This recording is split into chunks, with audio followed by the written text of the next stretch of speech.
सहनौ भुनक्तु सह वीर्यं करवावहै तेजस्विनावधीतमस्तु मा विद्विषावहै। ओम शांति शांति शांति। वैदिक जीवन पद्धति की इस कक्षा में आप सबका हार्दिक स्वागत है, अभिनंदन है। स्वाध्याय का क्रम चल रहा है और स्वाध्याय के विषय में हमने इन ग्रंथों के माध्यम से बहुत कुछ जानने का प्रयास किया और बार बार यही बात आती है कि मनुष्य मात्र के लिए, उसके जीवन के उत्थान के लिए, इस जगत के कल्याण के लिए जब तक व्यक्ति स्वाध्यायशील नहीं होता है, जब तक वेदानुकूल शास्त्रों का स्वाध्याय नहीं करता है, जब तक विद्या अर्जन नहीं करता है, तब तक उसका जीवन पशु के समान होता है। और विद्या अर्जन से, वेद आदि के अध्ययन अध्यापन से, उनके सुनने सुनाने से व्यक्ति विद्वान बनता है, धार्मिक बनता है, कर्तव्य पारायण बनता है और सभी के प्रति उसके अंदर करुणा का भाव, उदारता का भाव, दया का भाव, समष्टि के प्रति कृतज्ञता का भाव उत्पन्न होने लगता है। उसके जीवन का जो लक्ष्य होता है उसकी उसको प्राप्ति हो जाती है। इसलिए स्वाध्याय की महिमा बहुत गाई है, इसकी चर्चा हम और आगे कर रहे हैं। इसके पहले आप में से किसी कोई प्रश्न है पूछ सकते हैं। स्वामी जी ओम। जी ओम।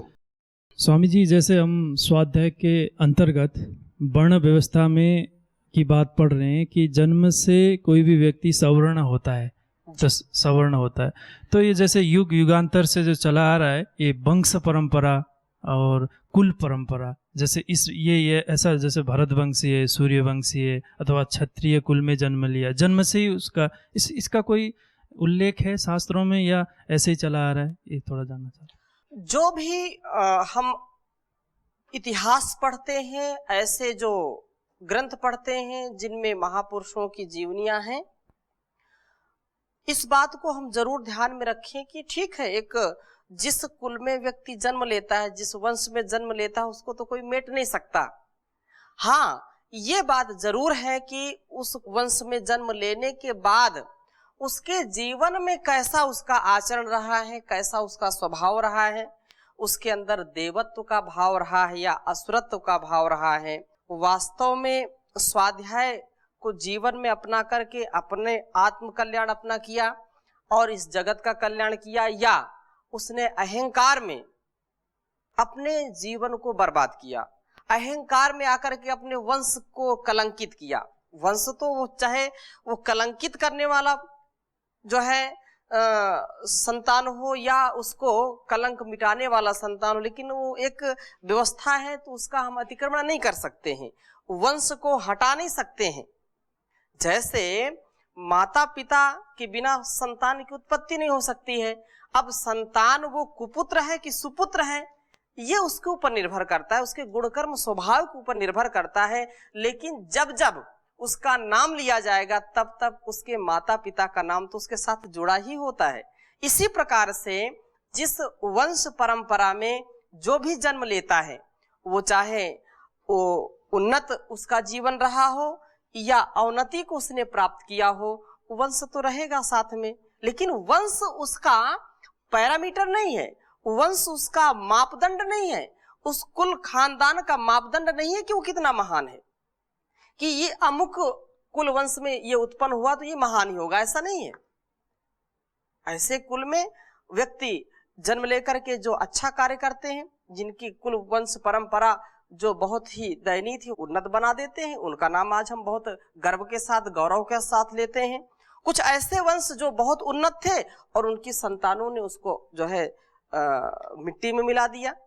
इसलिए वंश परंपरा तो साथ में रहेगी, उसका नाम तो लिया जाएगा, लेकिन स्वभाव से हम अच्छे बने, स्वाध्यायशील बने, मानवता को धारण करने वाले बने। स्वाध्याय का ये प्रमुख जो है लक्ष्य है, ये उद्देश्य है कि प्रत्येक मुमुक्षु को, मुक्ति चाहने वाले को, उन्नति चाहने वाले को स्वाध्याय करना चाहिए। स्वाध्याय परम औषधि है जीवन उन्नति की, इसलिए ये शास्त्र में चर्चा आती है और ये सबके लिए अनिवार्य है, सबके लिए। जी, और किसी कोई प्रश्न?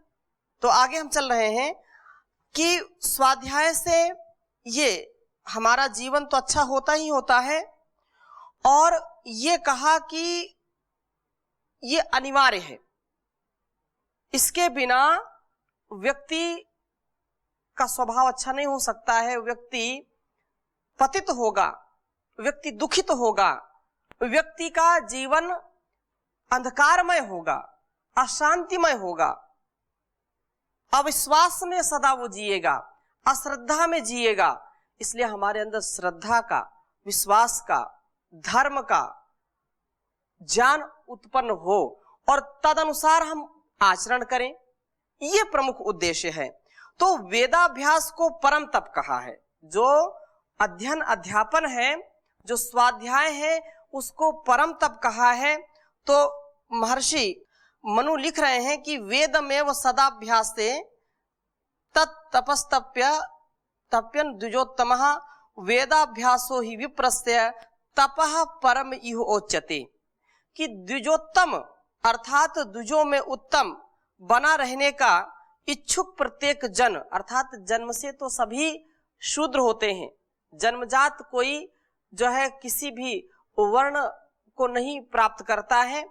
संस्कारा द्विजुच्यते, जन्मना जायते शूद्रा संस्कारा द्विजुच्यते, और वो द्विज में सदा बने रहें, द्विज से वो च्युत ना हो, द्विजत्व से अपने नीचे गिरे नहीं। इसके लिए कहा कि वेदाभ्यास हमेशा करते रहना चाहिए। तपः तप्यन, कष्ट सहन करते हुए भी वेदम एव सदाभ्यसेत, वेद के स्वाध्याय का निरंतर अभ्यास करे, क्योंकि विप्रस्य द्विजों का वेदाभ्यास, वेद अभ्यास करना ही यह संसार में परम तप उच्यते, परम तप कहा गया है। जैसे आप यहाँ गुरुकुल में पढ़ते हैं, गुरुकुल में अध्ययन करते हैं, तो ये सबसे बड़ा तप है। अब कोई ये बोले कि नहीं मुझको तो तप यहाँ हो नहीं रहा, मुझको जंगल में जाकर के तप करना चाहिए, मेरा तप सिद्ध नहीं हो रहा है, मैं कुछ ऐसी रीति अपनाऊं कि मैं तपस्वी हो जाऊं, नहीं। विशेष बात यह है कि जो द्विज हैं, जो जीवन को उत्तम बनाने का कार्य कर रहे हैं, उनके लिए जो वेद अध्ययन है, जो ज्ञान का अर्जन है, तो ज्ञान अर्जन ही उनके लिए परम तप कहा गया है। इससे बढ़कर के कोई तप नहीं है। ज्ञान अर्जन हो गया, वेद अध्ययन हो गया, फिर हमारे आचरण में वो आना चाहिए, हमारे व्यवहार में आना चाहिए। इसलिए महर्षि इसका अर्थ लिख रहे हैं कि द्विजोत्तम अर्थात ब्राह्मण आदिकों से उत्तम सज्जन पुरुष सर्वकाल तपश्चर्या करता हुआ वेद का ही अध्ययन करे, जिन कारण ब्राह्मण व बुद्धिमान जन को वेदाभ्यास करना इस संसार में परम तप कहा गया है। ये संस्कार विधि में वेदारंभ में महर्षि ये अर्थ लिख रहे हैं कि जो उत्तम जन है, जो सज्जन है, वही द्विज हैं, सत्जन, सत्य को धारण करने वाले हैं, जो सत्यता में जीने वाले हैं, जो सज्जनता में जीने वाले हैं, जिनमें झूठ, छल, कपट, द्वेष, घृणा, ईर्ष्या आदि से जो सर्वथा ऊपर उठ गए हैं, ऐसे जनों का जो है संग, और वे सदा सत्संग में अपने स्वाध्याय में निरत रहते हुए, उस पर रत रहते हुए, उससे एक क्षण के लिए भी अलग न हो, वे द्विज वास्तव में उनका जो रहना सहना है, उनकी कथनी करनी है, उनमें कोई भेद नहीं होता है। और वास्तव में जब हम स्वाध्याय करते हैं तो हमको अपने जीवन को जांचने परखने का एक अवसर मिलता है, और हम उसको समझ पाते हैं कि मेरा जीवन ठीक ठीक पटरी पर है कि नहीं, ठीक ठीक रास्ते पर है कि नहीं। और जब हम इसको कभी स्वाध्याय नहीं करते हैं तो व्यक्ति अहंकारी हो जाता है। उसको दो चार शब्द या दो चार ग्रंथ याद हो गए तो लगता है कि उससे बढ़कर के कोई विद्वान नहीं है। अधजल गगरी छलकत जाए, भरी गगरिया चुप्पे जाए। एक कहावत है कि थोड़े से शास्त्रों को याद करके व्यक्ति अहंकारी हो जाता है, और अहंकारी व्यक्ति फिर किसी से समरसता पूर्वक मिल नहीं सकता, कृतज्ञता पूर्वक उसका भाव नहीं हो सकता है। एक कहावत और है कि जब अहंकार बढ़ जाता है और व्यक्ति का पेट बढ़ जाता है तो किसी को गले से लगा नहीं सकता। व्यक्ति का पेट नहीं बढ़ना चाहिए और अहंकार नहीं बढ़ना चाहिए। पेट का मतलब क्या है? विनोद में भी है और सत्य भी है कि हम अपने स्वास्थ्य के प्रति जब जागरूक नहीं होंगे तो हमारा पेट बढ़ जाएगा, और पेट बढ़ने से फिर हम किसी को चाहें कि गले से लगा लें तो पेट जो है रुकावट डालता है। ऐसे ही बिना स्वाध्याय के हमारे स्वभाव में अहंकार आ जाता है, और अहंकार आने पर व्यक्ति ये स्वीकार कभी नहीं करता है कि मैं किसी के आगे झुकूं या मेरी कोई अवहेलना करे। वो कहता मम सत्यम, मेरा जो कहना है, मेरा जो मानना है वही सत्य है, और वो स्वीकार नहीं करता। वो किसी को इनकार करेगा, किसी का तिरस्कार करेगा, वो ठीक है, लेकिन उसके स्थान पर यदि कोई किसी को इनकार कर दे तो ये उसके लिए सहनीय नहीं है। एक कथानक, एक छोटे से और उदाहरण से हम समझते हैं कि एक गांव में एक परिवार है और वहां एक सास जो अपनी ही जो है मर्जी चलाती है। इसमें उदाहरण समझने के लिए होता है, किसी के ऊपर नहीं है। तो नई नई शादी बच्चे की हुई है और वो बहुत खुश है क्योंकि बहू भी आई है और दहेज भी खूब मिला है, लेकिन उसका स्वभाव थोड़ा सा यह है कि मेरी ही चले। मैं यदि कहूं ये आम है तो आम है, मैं बोलूं इमली है तो इमली ही है। अब उसके, क्योंकि जब शादी विवाह होता है तो लोग आते जाते रहते हैं और भिक्षुक भी ज्यादा आते हैं, तो कई दिन ये क्रम चलता रहा। रोज भिक्षुक आता और वो जो है माँ से भिक्षा मांगता, बोले नहीं कुछ नहीं, जाओ अपने दूसरे दरवाजा देखो। ऐसे कई दिन होता रहा, लेकिन उसने एक भी जो है उसको भिक्षा के रूप में कुछ नहीं दिया, उसको दुत्कार करके भगा दिया। अब नई नई बहू आई थी, अब वो जब अपने सास का ऐसा स्वभाव देख रही है तो वो समझ गई कि ये तो मामला ठीक नहीं है, लेकिन अब वो चूंकि नई बहू हो तो कैसे कह सकती है। फिर एक दिन वो किसी पड़ोस में कहीं चली गई उसकी सास, और वो भिक्षुक फिर आया उसी समय, और जब उसने रोज देखा कि माँ तो मना कर देती है तो उसने भी वैसा ही किया कि नहीं नहीं आप दूसरे दरवाजे जाओ, कुछ नहीं मिलेगा। अब उसने मना तो कर दिया। फिर वो भिक्षुक आगे गया तो तब तक उधर से वो सास आ रही थी, तो सास ने कहा हाँ जी कुछ मिला, घर गए थे क्या? बोले नहीं कुछ नहीं मिला। बहू ने क्या कहा? बहू ने कहा कुछ नहीं मिलेगा, दूसरे दरवाजे जाओ। तो उसकी ऐसी हिम्मत, उसने कैसे इनकार कर दिया। तो उसको चलो मैं चलती हूँ देखती हूँ कैसे उसने इनकार कर दिया। अब बहू से आकर के पूछा कि तुमने क्यों इनकार किया? बोले आपने कई बार इनकार कर दिया था तो इसलिए मैंने भी इनकार कर दिया। अच्छा तो तू मेरी बराबरी करेगी? हाँ, मैंने मना किया तो तू भी मना कर दी। बात तो वही है, लेकिन मैं यदि मना करूं तो ये अच्छा है, और ये कोई दूसरा कोई मना करता है तो अच्छा नहीं है। अंततः उसने भिक्षुक को मना कर दिया कि इसने जो मना किया उसको नहीं मानना, मैं मना कर रही हूं, कुछ नहीं मिलेगा, जाओ।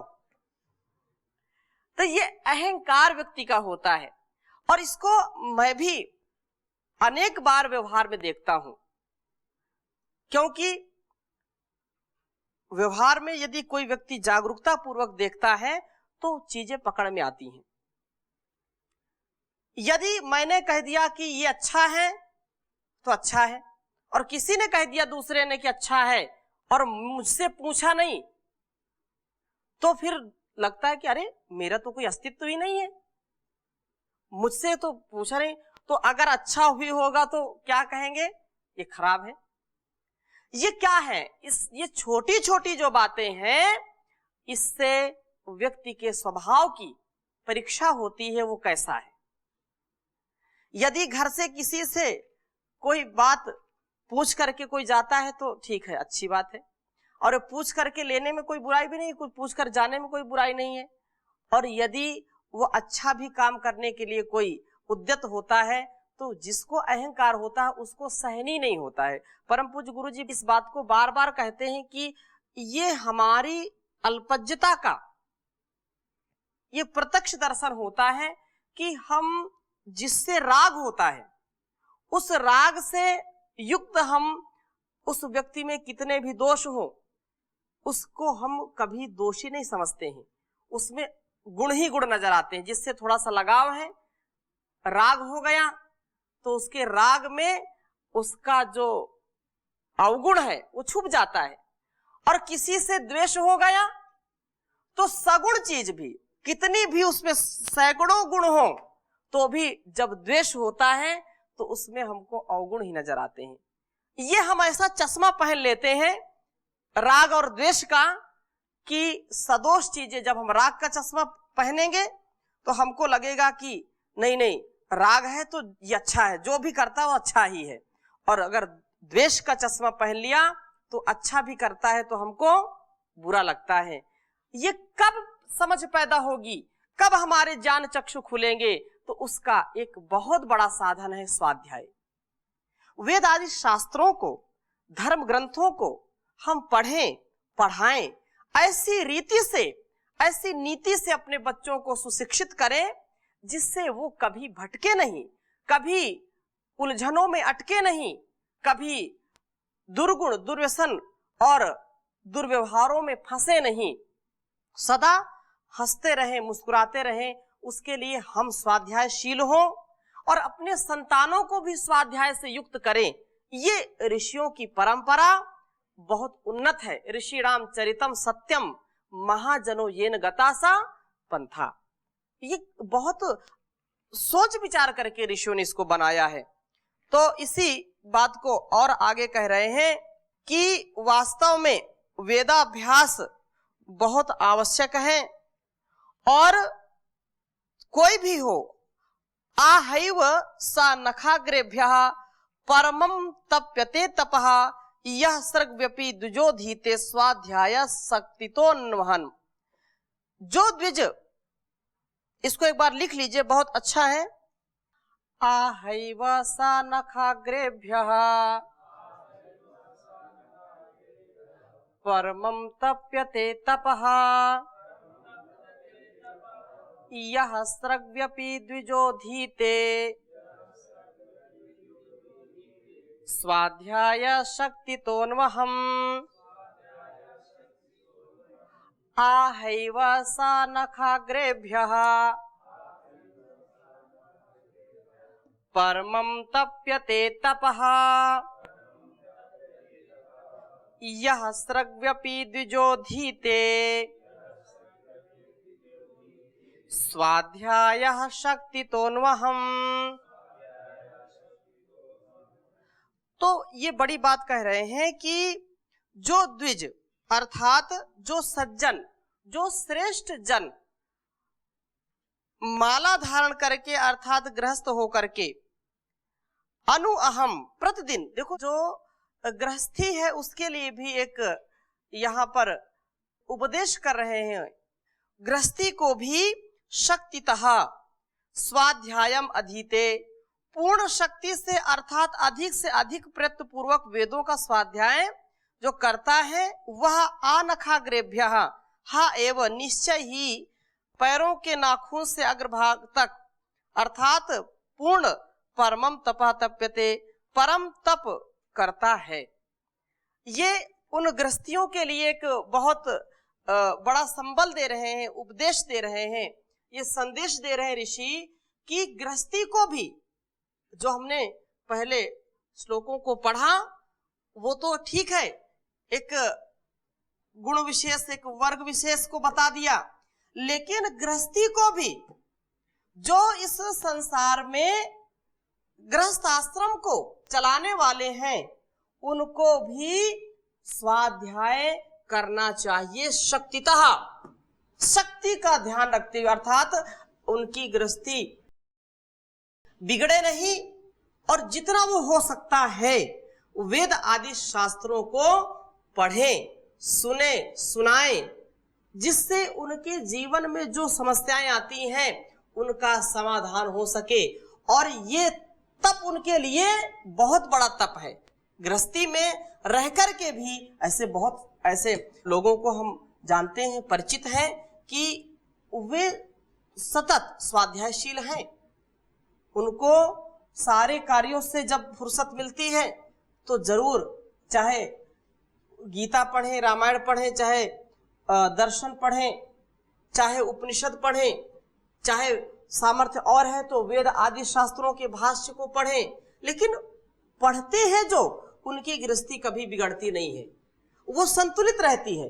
उनको कर्तव्य का बोध होता है कि वास्तव में मेरा कर्तव्य क्या है और मैं तो एक रोल अदा कर रहा हूं, एक अभिनय के रूप में हूं। इस संसार में जो व्यक्ति जितना अच्छा अभिनय करता है उसका संस्कार, उसका परिष्कार उतना ही अच्छा होगा और वो उन्नत जीवन जी करके यहां से जाएगा। संसार में ये कहते हैं कि यह संसार एक रंगमंच है और यहां सब कोई नटी बना है, कोई नट बना हुआ है, कोई नेता है तो कोई नेत्री है, कोई अभिनेता है तो कोई अभिनेत्री है, कोई खलनायक है। ऐसे ही हम अपने स्वभाव को जिए कि मैं एक रोल अदा कर रहा हूं। आपके व्यवहार को देख करके, आपके आचरण को देख करके कोई ऐसा सोचे कि वाह, अभिनय हो तो ऐसा हो, जीवन को ऐसा जिए कि जैसे अभिनय कर रहे हैं और अभिनय को ऐसे करें जैसे जीवन को जी रहे हैं। तो जो अपने माता पिता के कर्तव्य को अच्छी प्रकार से निभाता है वो आदर्श माता पिता कहलाता है। जो अच्छा अपने पुत्रत्व का, अपने पुत्र धर्म का, पुत्री धर्म का जो अच्छा निर्वहन करता है वो अच्छा कहलाता है। आप जब टेलीविजन देखते हैं, कोई फिल्म देखते हैं तो थोड़ी देर के लिए जब तक वो फिल्म चलती है तब तक हर पात्र से आपका थोड़ी देर का संबंध हो जाता है और कहीं कहीं इतना गहरा संबंध हो जाता है कि वो मां का रोल अदा कर रही है और वो जब रोती है तो आपके भी आंखों में आंसू आ जाते हैं। वो जब हंसती है, कोई प्रसन्नता की बात आती तो आप भी प्रसन्न हो जाते हैं। लेकिन वो क्या सच में ऐसा कर रही है क्या? वो तो रोल अदा कर रही है ना। वो कोई व्यक्ति मर गया और मर गया तो कितना उसमें कोई सचमुच मरता नहीं है, लेकिन इतना विलाप होता है, इतना कष्ट, वहां कितना गहरा रोल होता है। ऐसे ही हम ऐसे जीवन को जिए कि हम रोल कर रहे हैं, हम अपने ऊपर सब लाद लेते हैं, इसलिए चिंतित हो जाते हैं कि सब कुछ तो मैं ही कर रहा हूं। हम कर नहीं रहे होते क्योंकि चाह कर के भी हम कुछ कर नहीं सकते। हम अपने कर्तव्य से बंधे रहें, अपने कर्तव्य को करते रहें। जितना अच्छा हम कर्तव्य करेंगे उतना अच्छा हमारा कर्माशय होगा। हम पिता का रोल अदा कर रहे हैं तो पिता का रोल इतना अच्छा अदा करें कि सब कुछ अपनी संतान के लिए निछावर कर दें। और यदि वो कष्ट देता है तो हमको दुखी नहीं होना चाहिए, क्योंकि थोड़ी देर बाद तो रोल खत्म हो जाता है ना फिल्म का। तो ऐसे ही जीवन को जिए कि जो कर्तव्य मिला, यदि अध्यापक हैं, गुरु हैं, सन्यासी, ब्रह्मचारी हैं, कर्मचारी हैं, तो आपको ये रोल मिला है और रोल को कितनी ईमानदारी से, कितनी सहजता से, कितनी सरलता से, कितनी जो है ईमानदारी से उसको कर सकते हैं, ये आपके ऊपर निर्भर करता है। यदि आपने रोल को अच्छा नहीं किया तो फिर आपकी जो जीवन की जो फिल्म है वो फ्लॉप हो जाएगी, वो हिट नहीं होगी। यदि जीवन की इस फिल्म को हिट करना चाहते हैं, फिट करना चाहते हैं, तो जो जो रोल मिला है, हर व्यक्ति का हर समय अलग अलग रोल होता है। हम किसी के पुत्र के रूप में रोल अदा कर रहे हैं, किसी के गुरु रोल में अदा कर रहे हैं, किसी के भाई हैं, किसी के बंधु हैं, किसी के कुछ अलग अलग समय समय पर अलग अलग हमको अभिनय करने पड़ते हैं। और उन अभिनय को हम जितना अच्छा कर सकते हैं, मतलब वो छल कपट वाली बात नहीं, मैं हृदय से बात कर रहा हूं कि जिस समय जो फिल्म का कलाकार जिस रोल को करता है वो पूरा उसमें खो जाता है, समाहित हो जाता है। वैसे ही हम अपने जीवन को अच्छा बनाने के लिए, अपने बारीकियों को समझने के लिए, अपने कर्तव्यों को समझने के लिए, जैसा मनु महाराज ने कहा कि प्रयत्न पूर्वक गृहस्थी को भी स्वाध्यायशील होना चाहिए। ऐसा स्वाध्याय जब वो करेगा तो उसका जीवन उन्नत बनेगा। तो इसकी चर्चा हम और आगे करेंगे, अभी यहीं पर विराम देते हैं। ओम शांति शांति शांति।